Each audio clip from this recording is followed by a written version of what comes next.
Well, I know I'm late to the party with Starfleet Academy, but honestly, this really wasn't a party I wanted to attend. Put simply, Starfleet Academy is one of the worst things I've ever seen in my life. Sure, I've been working on other projects in the meantime, but it took me actual months to drag my ass through this show. I found it so unbearable. And it made watching this show even more of a slog when I have to stop it every 4 seconds to make note of the latest atrocity that unfolded on screen. And I just wish that anyone involved in greenlighting this intergalactic abomination had felt the same before this travesty aired. Not for me, it's good for my channel that people this stupid and untalented are still making shows, but for their sake. For the sake of the Star Trek franchise. I don't know what they were thinking with this one. It's like they took one look at what Disney has done to Star Wars and said, hold my non-alcoholic beer. My knowledge of and exposure to Star Trek is pretty limited, and after seeing some of the recent shows they've been putting out, I'm pretty glad that's the case. As a longtime Star Wars fan, I know a thing or two about nuking a franchise. But Starfleet Academy seems to be the final, laughably pathetic nail in the coffin that led to Paramount conducting exterminatus on the world of Star Trek. Sure, the Acolyte was an abomination of its own that hurt the Star Wars brand, but the damage was mostly self-contained, only getting its own dumb self cancelled. Starfleet Academy, on the other hand, looks to be the paper straw that broke the Star Trek camel's back. The prospect of future seasons of Starfleet Academy was tossed out the window, the last of the Star Trek series have now officially been cancelled, and the sets for Starfleet Academy were torn down faster than they could say problematic. Star Trek has pretty much nothing left on the horizon to look forward to, and it's all thanks to the kind of expensive, tone-deaf, low-quality dreck they've been putting out, the kind that Starfleet Academy exemplifies. This $100 million wreck crash-landed on Paramount Plus back in January, and every single one of its 10 episodes failed to make the Nielsen charts. Audiences, even the extremely small one that tuned into this show, couldn't stand it, and the show became a laughingstock. I think I swallowed my combat. I know I've called the cast of several different shows and movies a bunch of rejects before, but that statement has never been truer than it is for Starfleet Academy. Except for maybe The Rats. That was pretty bad. But this one featured a whole slew of emotionally damaged, box-checking characters. It has a main story that's pretty much entirely sidelined from the first episode up until the final 2. And the show's overly goofy tone undercuts the once serious nature of one of the Star Trek universe's institutions. Come on, guys, I made it funny. Laugh! All these rancid ingredients were tossed into a pot and stirred up into the shit gumbo that was served up to us. Anyway, per usual, I watched it so you don't have to, which was especially difficult in this case. Yet I endured, and we'll talk about Starfleet Academy even more after we get in this utterly useless, completely pointless, never-to-be-heeded spoiler warning, because no one on Earth or Beta Z or anywhere in Federation space cares about spoiling this already rotten show. So the show starts with the infamous pirate Noose Braca of the Venari Rawl being put on trial for killing a Federation pilot alongside some lady who was just looking to steal food for her son. Captain Ake of the Federation sentences Braca to life in prison while giving the woman decades in prison for stealing a morsel of sustenance, and the woman's son is left in the care of the Federation. But being a boy genius, he escapes as a 6-year-old and re-emerges in his 20s after growing up an orphan on the streets. Captain Ake later finds this boy, Caleb Meir, and regrets her sentencing of his mom, promising to make it up to him and help him reunite with his mother, who escaped custody long ago. Meir, in recent legal trouble of his own, agrees to join the Starfleet Academy that Ake runs in the meantime, as the captain hopes to get him flying right as they look for his mom. So what do you think so far, huh? Good setup? Decent premise? Well, I hope you like it, because it won't really come up again for another 8 episodes. So with Meir enrolled in Starfleet Academy, now's probably the best time to address the many elephants in the room and talk about some of this show's characters. The head of the Academy, Captain Ake, is a barefoot flower child cat lady. And not in that she owns a ton of cats, though she's a good candidate for that, but a cat lady in that she seems to identify as a cat. So despite being a military commander of sorts, this carefree emotional wreck is constantly looking for furniture to curl up on, even when meeting with other military commanders. One of Meir's classmates, Jaden, is a gay, vegan, sensitive Klingon who has anxiety, a crippling fear of public speaking to the point that he's incapacitated by the thought of speaking in front of 11 people, is deathly opposed to violence of any kind in any form against any creature, wears platform boots, and he randomly starts wearing a dress a few episodes in. Another classmate is a young woman named Sam. Hi, this is Sam! Sam is on some kind of spectrum, because being on the spectrum is brave and beautiful. But not brave and beautiful enough to be on Starfleet Academy, apparently, because Sam is not actually on the spectrum. She's actually a photonic hologram person who's studying organic beings, and that's why she can't properly socially integrate with others. So she's here to show that autism is brave in a show that was not brave enough to just let her be autistic. Is that how representation is supposed to work? And Mir's friend group is rounded out by two competitive cadets from impressive backgrounds who struggle to live up to the expectations mommy and daddy have of them. The rest of the student body and the faculty is made up of this black and white cookie chick, some girls in wheelchairs, and just a ton of extra characters with more facial prosthetics than current day Jim Carrey. You know, like I said, I'm no kind of expert when it comes to Star Trek lore, but just looking at this student body, it kinda looks like humanity lost. And they're all being tormented by Noose Braca, a leader within the evil venereal Rawl, played by Paul Giamatti, who I pray got a massive bag for this show, because I don't want to face the possibility that he looked at this script and project and decided it would be good for him. Oh, and Paramount needs to recoup some of the money they're throwing down the drain on Colbert's salary, so they made him do the voice of the PA announcer at the school. So all those rejects come together to make up the Starfleet Academy, which is aboard the USS Athena. And even though this academy is on a starship that can travel across the galaxy in the blink of an eye and really conduct its coursework anywhere at all, they still head to San Francisco, where of course this academy is located. Let's go to San Francisco. Just fucking blast me. To be fair, out of anywhere in the galaxy, I was gonna guess Portland, so I wasn't that far off. In the second episode, the people of Beta Z are considering joining the Federation, so all of the betas from that planet come visit the Academy, which allows Mir to meet Miss Princess Prissypants, a princess of the Betazoids whose disability is that she can't regulate her emotions, which quickly turns into a comically turbulent, up and down bipolar roller coaster relationship, because the USS Athena still somehow hasn't hit its representation quota for the semester.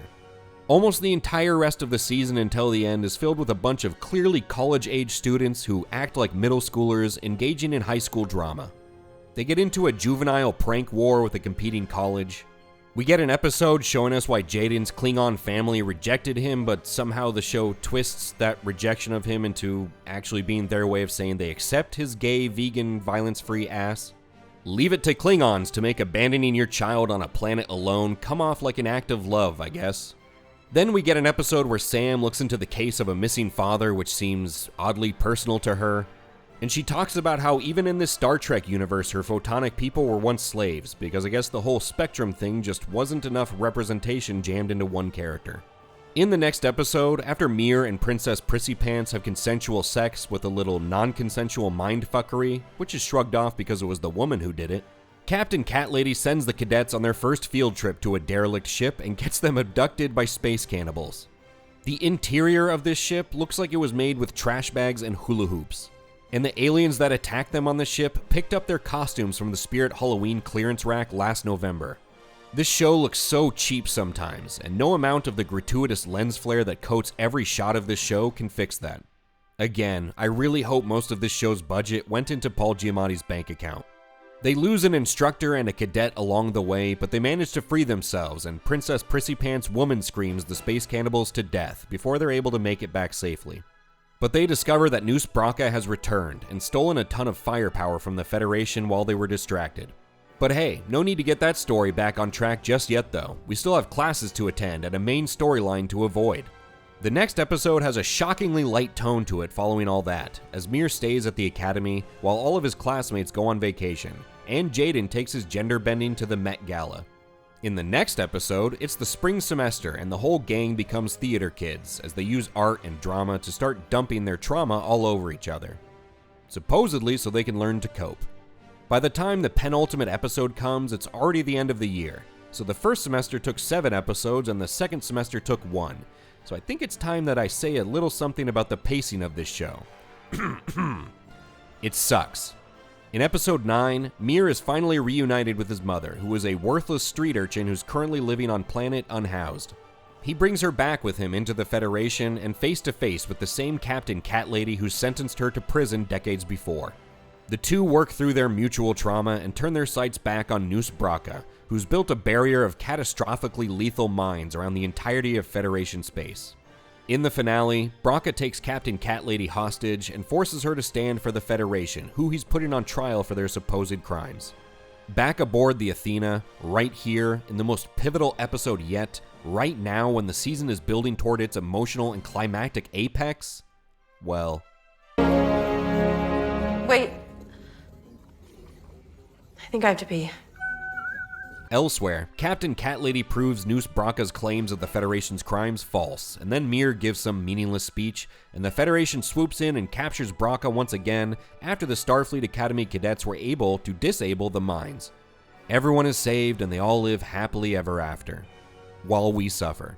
In all the vastness of potential stories in the Star Trek universe and all the lore they have to work with, I don't know if they could have pulled a worse turd out of the bowl. Who wants to watch a bunch of people in their 20s acting like they're 14? And the show has the audacity to take these cadets who are busy fighting prank wars against each other in between Nickelodeon slime gags, and then they turn around and involve them in high-stakes statecraft when trying to convince a new planet to join the Federation. Or taking these students who can't pass these intro-level courses and throwing them into emergency military situations.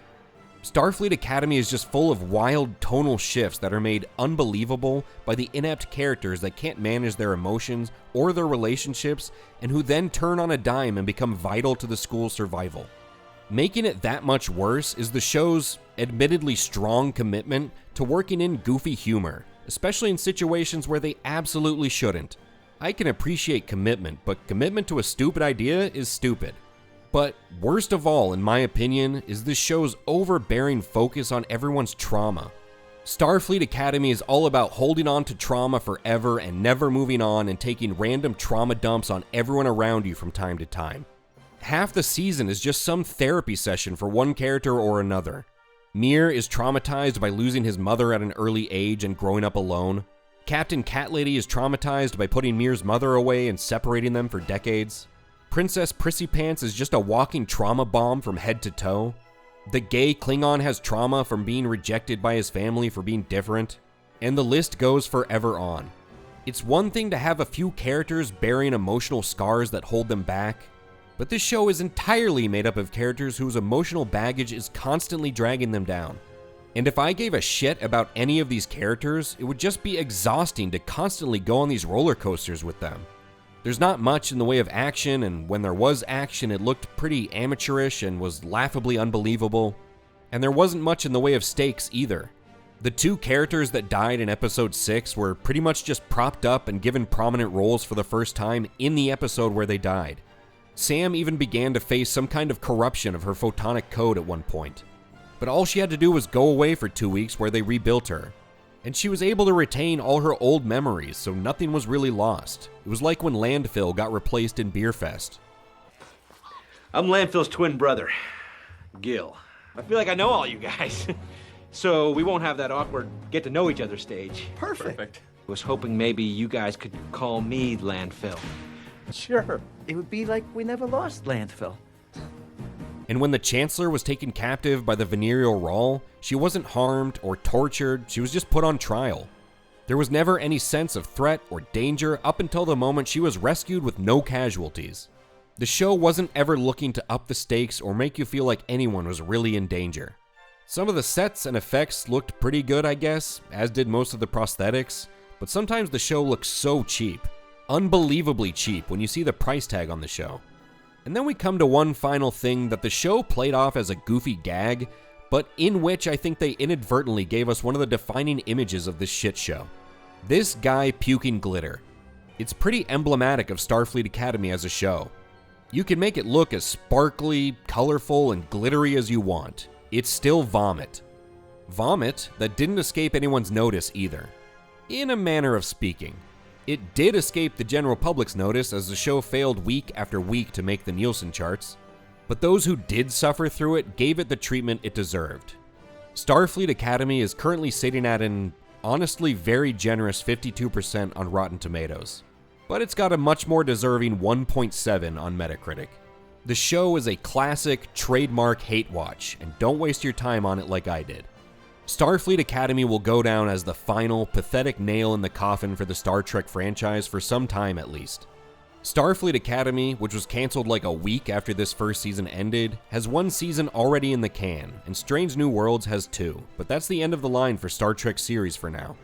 Those final seasons will be plopped out between now and the end of next year, but Paramount has now officially cancelled every last Star Trek series. The Starfleet Academy sets, the largest ever made for a Star Trek series, were torn down embarrassingly fast. But we will be blessed with one final season of this shit show, so we'll at least have one more Starfleet pinata to beat up next year. Make sure to come back to HateWatchers for that. And sorry for the delay in getting this review out, but there was 10 hours of this crap to get through. Just be glad I made it out of Starfleet Academy alive. Did you even give Starfleet Academy a shot? If you did, how far did you make it before you wanted to puke glitter? Let us know in the comments. And remember to like the video if you liked it and subscribe to the channel for reviews of other current shows and movies.